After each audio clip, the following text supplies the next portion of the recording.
এখন পটলের সিজন চলছে, আমি খুব সহজ পদ্ধতিতে সেজন্য দই পটল তৈরি করেছি। আপনারাও বাড়িতে অবশ্যই আমার পদ্ধতি অবলম্বন করে দই পটল তৈরি করবেন। হরে কৃষ্ণ, প্রণাম। আমি সদানন্দিনী মালিনী দেবী দাসী, রাধারানীস কিচেনে আপনাদের সবাইকে স্বাগত। আজ আমি ভগবানের জন্য দই পটল তৈরি করে দেখাবো। দই পটলটা তৈরি করার জন্য এখানে আমি পটলগুলো নিয়েছি। এই পটলগুলোকে আমি খোসা ছাড়িয়ে নিয়েছি, একটু একটু করে খোসা রেখেছি আর একটু একটু করে ছাড়িয়ে দিয়েছি। দিয়ে এগুলোকে আমি নুন হলুদ মাখিয়ে 15 থেকে 20 মিনিট ঢাকা দিয়ে রেখে দিয়েছিলাম, তাই পটলগুলো একটু নরম হয়ে গেছে। এখানে আমি আদা আর কাঁচা লঙ্কা পেস্ট করে নিয়েছি। এখানে সব রকম গুঁড়ো মশলা, ধনে জিরে কাশ্মীরি লঙ্কা হলুদের গুঁড়ো, টক দই অবশ্যই লাগবে, টক দই নিয়েছি। সরষের তেলে রান্না করব তাই সরষের তেল, এখানে চিনি, লবণ, হিং, এটা গুঁড়ো গরম মশলা, এখানে গোটা গরম মশলা ফোড়নের জন্য, কসৌরি মেথি আর ঘি। এবার আমি পটলগুলোকে ভেজে নেব। কড়া বসিয়েছি, কড়াতে তেল দিয়েছি, তেল আমার গরম হয়ে গেছে। এবার সব পটলগুলো আমি একে একে তেলের মধ্যে দিয়ে দেবো।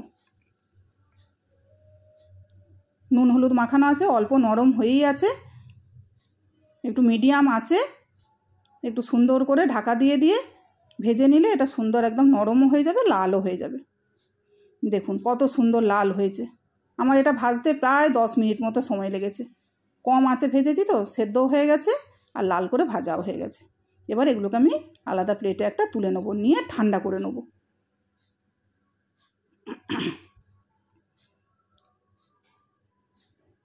পটলগুলো দেখুন আমার ঠান্ডা হয়ে গেছে।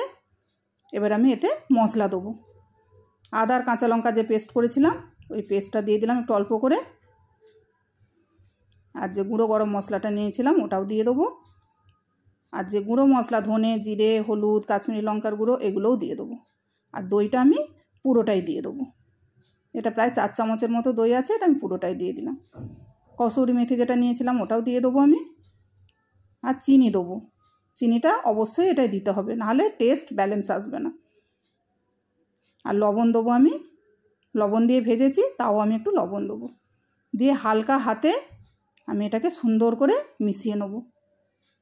এটা ভাজতেই নরম হয়ে গেছে, এটা খুব জোরে জোরে চাপ দেওয়া যাবে না, হালকা করে মিশিয়ে ঢাকা দিয়ে আমি 15 মিনিট ম্যারিনেট করতে দেবো।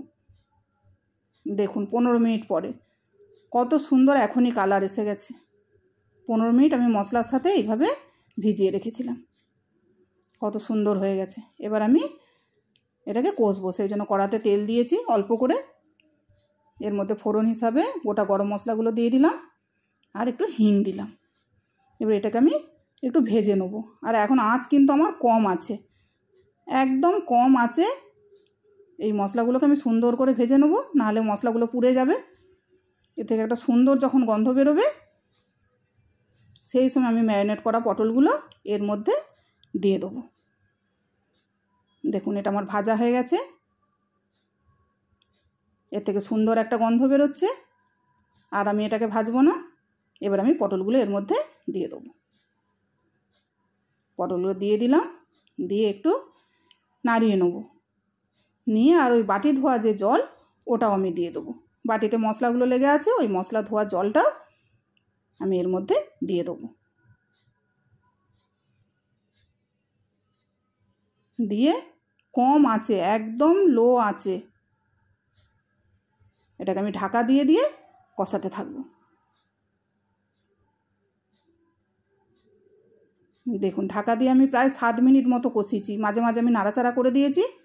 রান্না আমার কমপ্লিট হয়েই গেছে, কিন্তু তাও আমি পটল আমার সেদ্ধ হয়ে গেছে, হলেও আমি আরও 2 মিনিট 1.5 থেকে 2 মিনিট আরও আমি ঢাকা দিয়ে রান্না করব, তাহলে এটা আরও সুন্দর দেখতে হয়ে যাবে।